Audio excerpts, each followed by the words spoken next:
lugares em que eu trabalho e me manifesto, eu disse que era preciso pôr fim às barragens com alteamento a montante. Aquelas barragens que cuja elevação vai sendo feita com material do próprio rejeito, naquela forma de degraus, né? Que vão se sobrepondo. Porque, evidentemente, eu não nasci sabendo essas coisas. Eu fui fazer aquilo que os profissionais devem fazer, pesquisar para poder falar, né? Para não ficar opinando, como eu digo, com o cotovelo. Ou só com material estomacal, né? Ou com a secreção do fígado.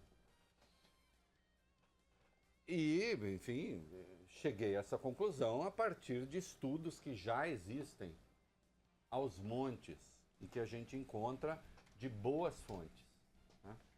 E eu disse, olha, tem que botar fim a essas barragens, não tem jeito.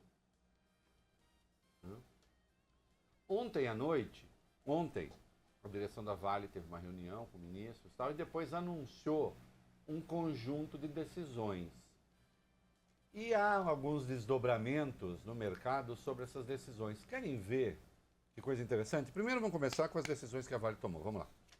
Reinaldo, a Vale anuncia que vai cortar 10% da produção de minério de ferro por até 3 anos para acabar de vez com as 10 barragens similares às de Brumadinho e de Mariana. A decisão foi comunicada pelo presidente da mineradora, Fábio Schvartsman, que avaliou que o processo deve custar mais de 5 bilhões de reais à companhia e também vai impactar na produção de 40 milhões de toneladas de minério de ferro por ano. Só para explicar, vai se deixar de produzir 40 milhões, que eles produzem 400 milhões de toneladas, tá? Eles vão deixar de produzir 40 milhões de toneladas de ferro e vão deixar de produzir pelo menos 10 milhões de pelotas, que é como eles chamam, que é um material feito com ferro mais fino que serve para a produção de aço, o que corresponde a 20% da produção das tais pelotas. Então é óbvio que a empresa vai ter uma perda de produtividade importante, da ordem de 10% do total que ela produz em todos os seus canteiros. Vai. Essa decisão foi tomada depois dessa reunião que você falou, Reinaldo, da diretoria da Vale com os ministros de Minas e Energia, Bento Albuquerque, e do Meio Ambiente, Ricardo Salles. A previsão é de que 5 mil funcionários sejam afetados por essa decisão, embora a Vale tenha destacado que não vai demitir ninguém. O presidente da mineradora, Fábio Schvartsman, também declarou que a extinção das barragens já estava nos planos da empresa, mas disse que isso seria feito em outro ritmo caso não acontecesse essa tragédia. Claro, foi muito acelerado esse processo de desativação de algumas barragens. Olha aqui, segundo o Fábio Schvartsman, e não há razão para a gente crer que isso não seja verdade. Primeiro que essa direção da Vale efetivamente está aí há 1 ano e meio, né? Esse conselho, a direção. Muito bom. Quando aconteceu o acidente de Mariana, não estava. Em razão do acidente de Mariana, a Vale decidiu por fim a 19 barragens que ela tinha por esse sistema de alteamento a montante, de que eu tratei aqui logo no primeiro dia, ficou parecendo que eu estava com um converte de maluco, né? 9 já foram, o termo técnico é descomissionadas, na prática devolvidas ao meio ambiente. Você elimina a água, faz a drenagem, trata os rejeitos e pronto, volta a coisa à natureza. E eles usam outro tipo de barragem lá, que é chamada barragem tradicional de maciço, segundo eles, que também tem riscos, que é basicamente uma barragem de terra com fundo argiloso, também tem de fazer elevação, mas é uma elevação de outra natureza e não tem a altura que tem essas estrovengas aí, né? E, portanto, o grau de risco é muito menor, né? Mas faltava ainda descomissionar, faltava extinguir 10 dessas barreiras. 9 já tinham sido extintas. Tá certo? E eles o fariam ao longo dos anos. Não tinha um prazo.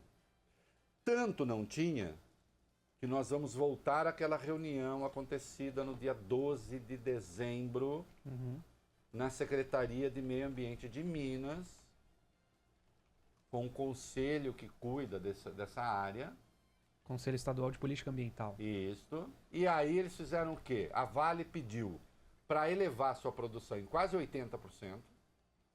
O Conselho aprovou com um único voto contra, o voto do IBAMA foi uma abstenção, portanto, 8 a favor, 1 contra e uma abstenção. O Conselho aprovou a elevação da produção, né? E tinha, sim, ali, se falava do descomissionamento da barragem, mas dentro desse conjunto. Quando ia acontecer, não se sabe, né? Tanto não se tinha ideia da urgência, que a própria Vale pediu para elevar a produção, em quase 80%, e o Conselho aprovou, achando que o plano que se apresentava ali era um plano responsável. E ainda rebaixou, o que é grave, rebaixou a classe do projeto, classe 6, significa licenciamento ambiental lento, em etapas, com várias verificações, rebaixou para a classe 4, que é um licenciamento ambiental rápido.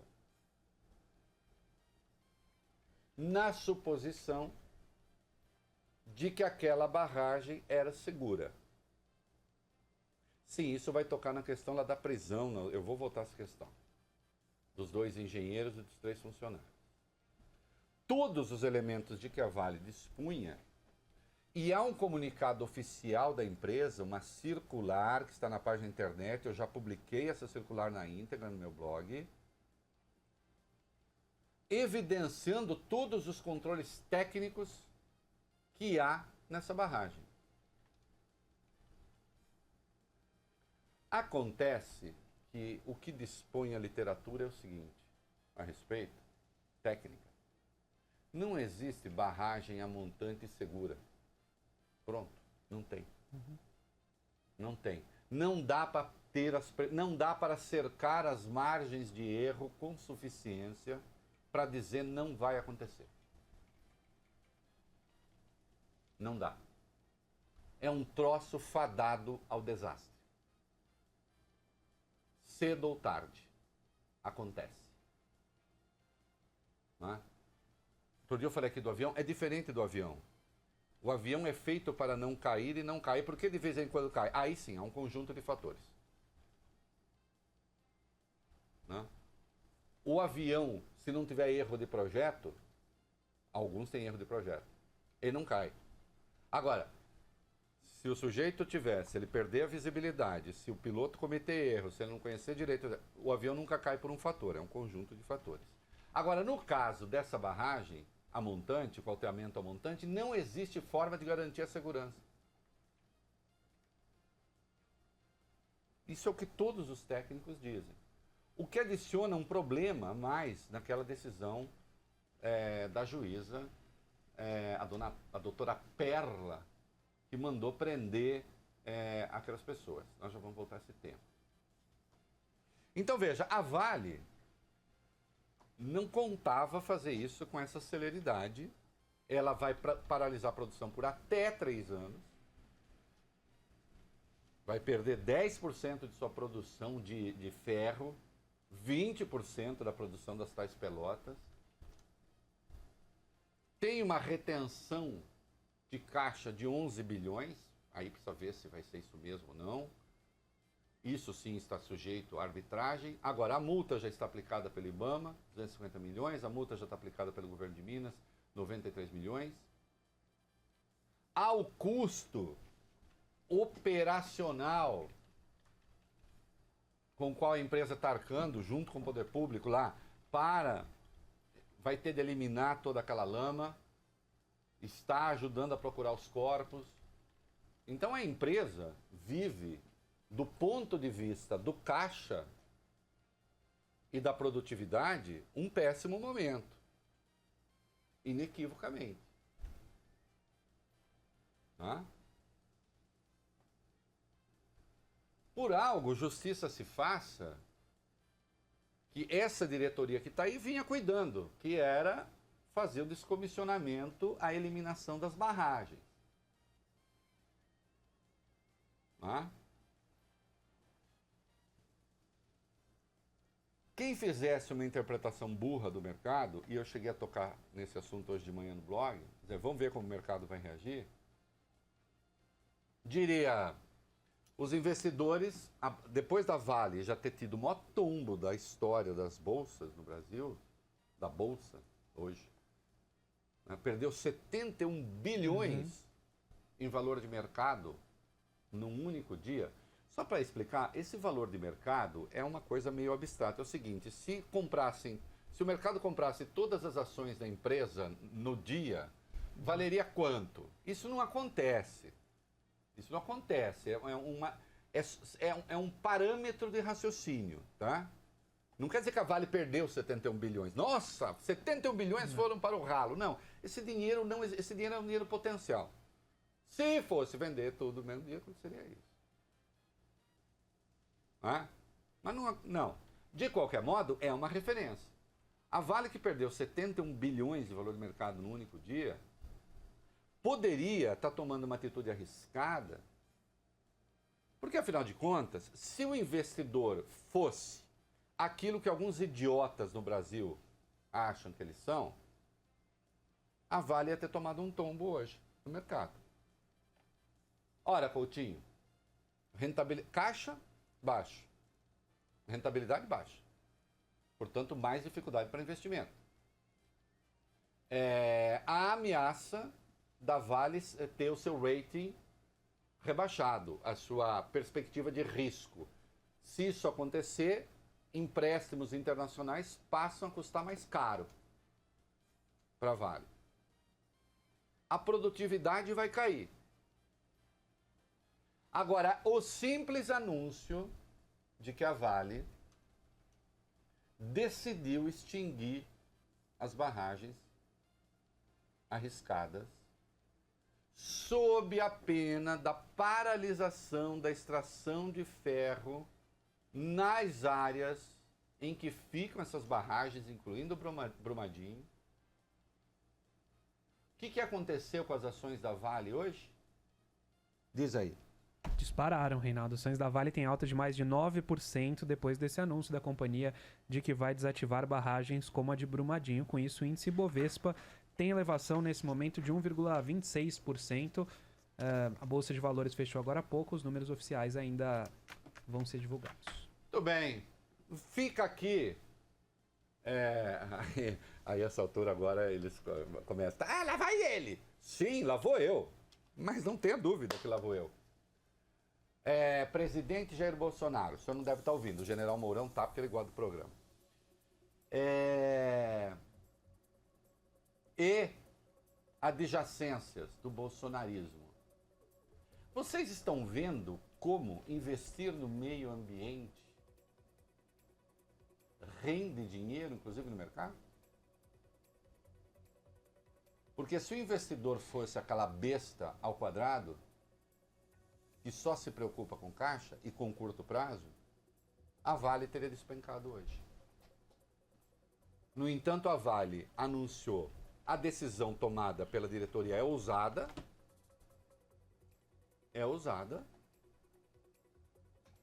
e olha o que aconteceu. Atenção, Ricardo Salles, ministro do Meio Ambiente, que participou ontem da reunião. Relaxamento de critério ambiental tira dinheiro das empresas, não dá.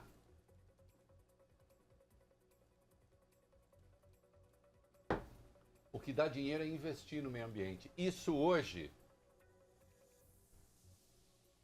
tem valor de mercado altíssimo.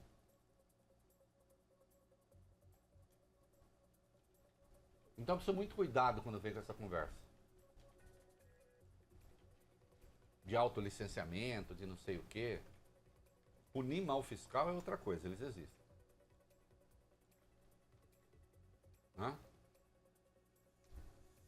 Até porque se o licenciamento realmente fosse uma dificuldade, o Brasil não seria a potência que é nessa área. E se tornou a potência que é nessa área com esse conjunto de legislação que está aí. E com um bom código florestal, pelo qual eu lutei bravamente como brasileiro. Né? Porque havia os absurdos dos dois lados. Né? Havia quem pensasse mais ou menos assim, já que a Europa devastou tudo que era seu, por que a gente não devasta tudo que é nosso? Porque a história mudou, o mundo mudou, o tempo mudou, a era é outra.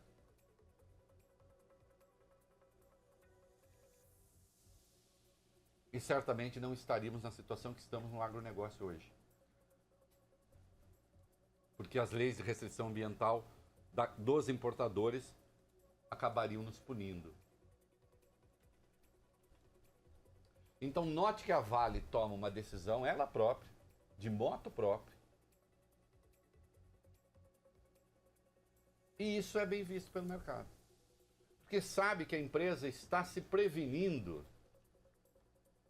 de desastres futuros.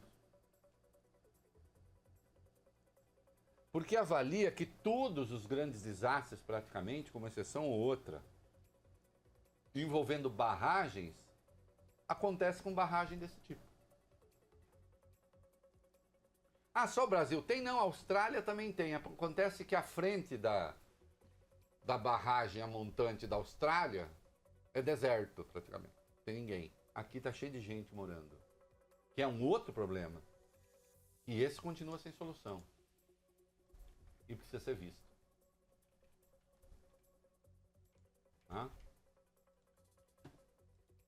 E agora está consolidado, e espero que ninguém se esqueça disso, que essa área de barragem no Brasil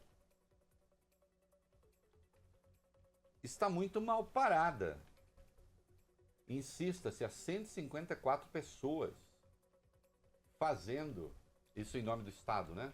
Fazendo a vistoria de 24 mil barragens. Grande parte clandestina.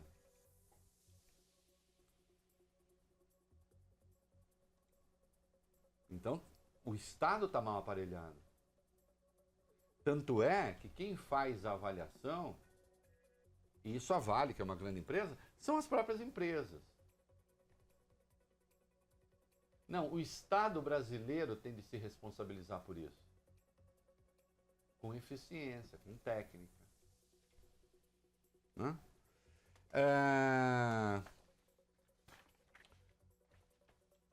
A Vale tem mais. Hoje tem uma matéria na Folha que é importante, desde que seja lida com o devido cuidado. Vamos lá. Reinaldo, a Agência Nacional de Águas afirma que 1 em cada 3 barragens da Vale pode causar tanto estrago quanto a barragem em Brumadinho. Segundo dados da agência, a empresa tem 175 barragens, das quais 56 estão na categoria de alto dano potencial associado. Só em Minas Gerais são 51. Atualmente existem apenas 154 funcionários, aquilo que você já vinha falando, para dar conta de fiscalizar todas as mais de 24 mil barragens cadastradas no país. Preste atenção que a informação... Tudo bem?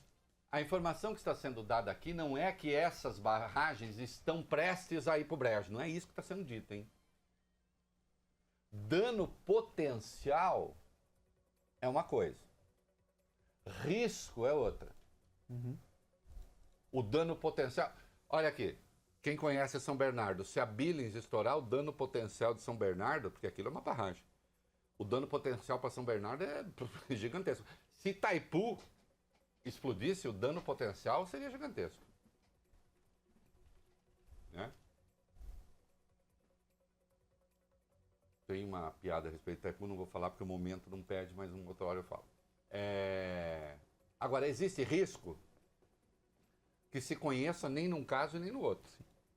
Entenderam a diferença? Dano potencial é uma coisa, risco é outra.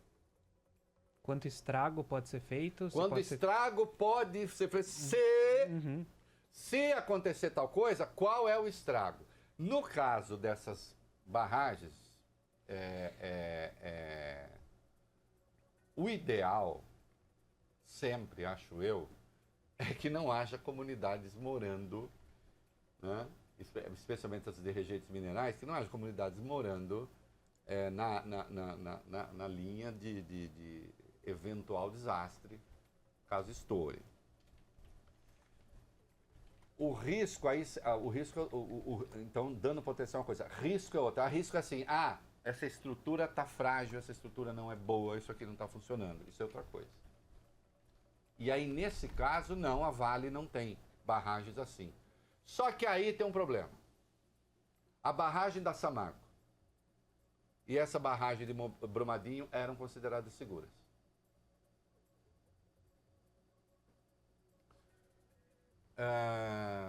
picaretagem, safadeza, tramóia. Não há evidência disso. Não há evidência disso. O que há, insisto, é um procedimento que não é por si seguro. E aí é preciso tomar muito cuidado, porque hoje, olha, com a devida vênia, é engraçado como não há erro que o Onyx Lorenzoni não cometa. Ele parece viciado nisso. E aqui eu vou fazer uma outra afirmação. Não que eu esperasse o contrário, mas eu sei que muita gente esperaria o contrário. A melhor ala do governo Bolsonaro neste um mês é a dos militares. Estão se mostrando os mais prudentes, os mais discretos e, com todo respeito, evitam falar merda. O que definitivamente não é o caso da ala civil. Primeiro, segundo escalão. O sujeito que assumiu o INEP, o sobrenome dele é Rezende, que é... Murilo Rezende Ferreira. Isso. Que é o instituto que se encarrega de fazer os exames federais, as provas federais. Segundo grau, primeiro grau, universitário. Aliás, o Murilo é aquele que foi indicado primeiro e depois foi retirado. Isso. Marcos Vinícius Rodrigues é o atual presidente do Marcos INEP. Vinícius Rodrigues, esse mesmo. O Rezende é outro. Marcos Vinícius Rodrigues. O Marcos Vinícius Rodrigues, no discurso de posse dele no INEP, órgão do Ministério da Educação que elabora as provas oficiais. Falou cidadãos 2 vezes. Falou cidadãos 2 vezes. O Lula gostava de sacanear o português do Lula. O Lula nunca falou cidadãos. Eu falava Minas. Mas isso depois aprendi que não era Minas. Aí uma vez eu até falei no discurso, eu fiz um discurso que eu tenho dito, aprendi a falar que é menos. Me disseram que não tem Minas. Agora o Lula, justiça se faça, nunca cuidou de órgão educacional, né? Nunca cuidou de órgão educacional. Cidadãos, pede demissão, cara. Vai estudar, vai fazer outra coisa. Vai ilustrar o sapato do Ricardo Vélez Rodrigues, que é o ministro, que é outro que também está completamente perdido no mundo. Os militares estão sendo responsáveis e técnicos. Volta ao Onyx Lorenzoni. Quer ver o que ele falou hoje? Vamos lá.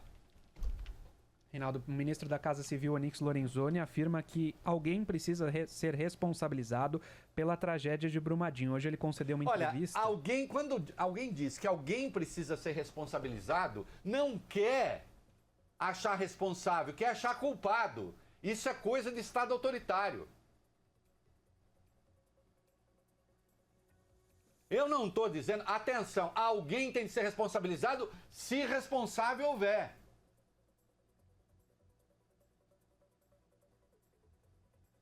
Primeiro, e se avaliar que todos os instrumentos de medição que existem na barragem indicavam que não ia haver rompimento? E se toda a avaliação técnica foi feita corretamente, dizia não vai haver rompimento, e no entanto o rompimento aconteceu. E aí, alguém tem de ser responsabilizado ainda assim? Que tal aqueles 5 que foram presos, sem que se tivesse nenhuma avaliação a respeito? Aliás, Onyx Lorenzoni, você não acha que alguém tem que ser responsabilizado naquele caso do gabinete do Flávio Bolsonaro?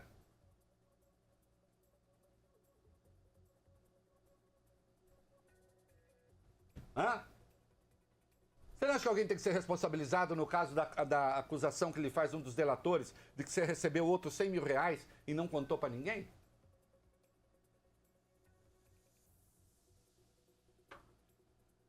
Continua. Ele deu uma entrevista hoje ao jornal Folha de São Paulo e disse que o governo acompanha de perto as investigações sobre o caso. O Onix disse o seguinte, abre aspas, é evidente que essas investigações e a responsabilização têm que chegar no CPF de alguém. Alguém deu ordens para fazer isso ou aquilo. E se não deu? Ordem aqui significa o seguinte, ordem para fraudar o laudo. Qual é a evidência que você tem disso, cara? Segue. E é nessa linha, por exemplo, que está se movendo aquela vara lá de Minas Gerais. Parece que é uma juíza que mandou preventivamente prender ontem engenheiros e responsáveis pela barragem. Olha, é asqueroso. Não leu a sentença, não sabe do que está falando, não conhece direito, não conhece direito penal. Não conhece a lei. Eu vou ter que voltar esse assunto. Eu vou fazer um comercial. Eu vou voltar esse assunto.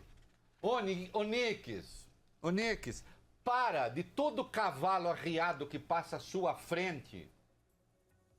Ou melhor, todo jumento arriado que passa à sua frente, você monta.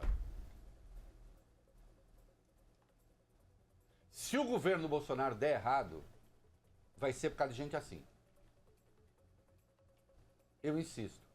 Os militares estão procurando fazer a coisa certa. Só que esse não é um governo militar, esse é um governo com muitos militares. Mas não é um governo militar. Isso aqui é pré-julgamento, ele não sabe do que ele está falando. Ele quer exibir cabeça em poste para mostrar que está fazendo alguma coisa. Isso aqui é exploração baixa, vil, cretina da tragédia. Viu?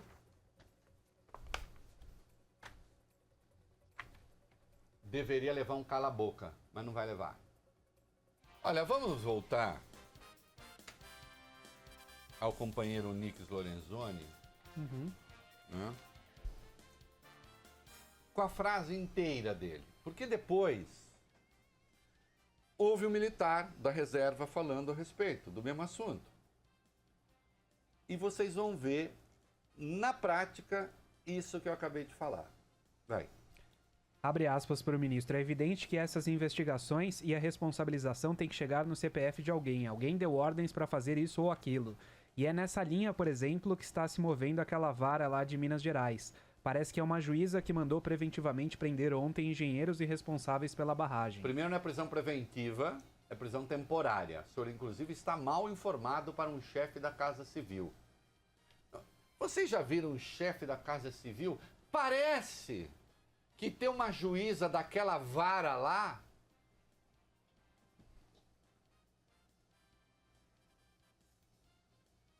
Vai, continua. O governo acompanha isso e vamos aguardar os desdobramentos. Não acompanha. Desculpa, não acompanha. Se estivesse acompanhando direito, não estava falando merda. E imprecisa ainda. Até porque nós estamos vivendo as consequências dos desmandos da era petista na Vale e nas estatais brasileiras. Não se pode esquecer disso. Olha aqui, vigarice, o comando da Vale hoje é o comando que era o comando... Atenção, o que o PT tem com isso? O PT mandava na Vale? O PT era contra a privatização da Vale. O PT sempre foi crítico da privatização da Vale. Quer dizer, por que o Onix, dá uma de corajoso, macho. Fala assim, estamos vivendo a era dos desmandos na Vale praticadas pelo Bradesco. Pela Mitsui.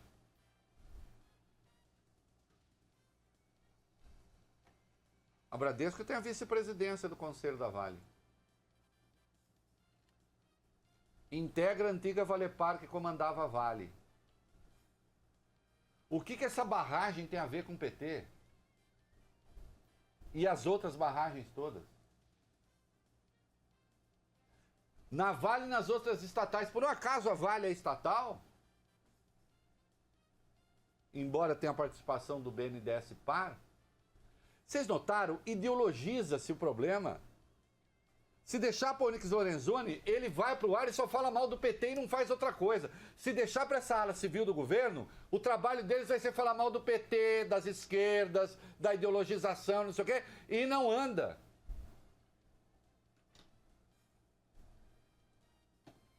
Ah, tá bravo porque tá falando mal do PT? Não, tô bravo porque é uma burrice.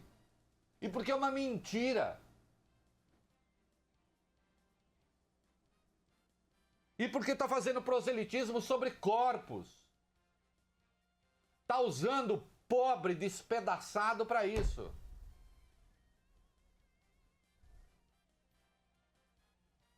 Tenha bom senso, tenha dignidade. Comporte-se como um chefe da Casa Civil. Não como um prosélito vulgar qualquer. Bolsonaro, cuidado.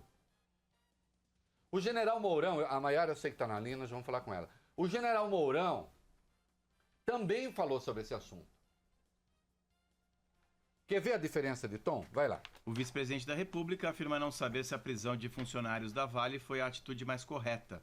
Ontem, você se lembra, o ouvinte da Band News FM aqui do Da Coisa, a juíza plantonista Perla Saliba Brito, da comarca de Bruno Madinho, determinou a prisão temporária após um pedido do Ministério Público de Minas Gerais. Em entrevista após uma reunião no Palácio do Planalto, o general Mourão afirmou o seguinte: o Ministério Público do Estado tomou atitudes, não sei se foram as mais corretas, mas foram tomadas. Olha, vamos ser claros aqui, né? O general, ele não quis entrar na decisão da justiça, mas deixa entrever que ele nem acha correto. É por isso que tem essa oração diversativa aí. Né? Não sei se foram mais corretas, mas foram tomadas. Né? Uma diversativa ambígua, né? Talvez merecesse até outra classificação. De acordo com o vice-presidente da República, é necessário ter indícios muito fortes para manter a prisão dos funcionários. Parabéns, general! Parabéns, general! Ainda bem que pelo menos existe um lado razoável aí. Chama aquele chefe da Casa Civil e sugira a ele que cale a boca.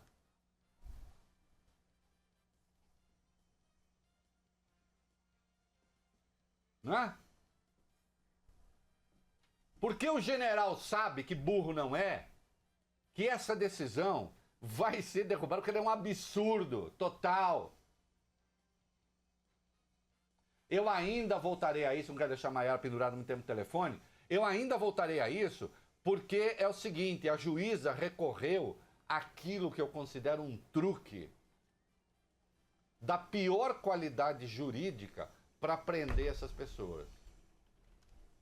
Não, eu não estou dizendo que elas são inocentes, eu estou dizendo que não existe razão para mantê-las presas agora. A não ser para satisfazer o fígado do senhor Onyx Lorenzoni, que está querendo fazer bandeira de cadáver. O que me envergonha.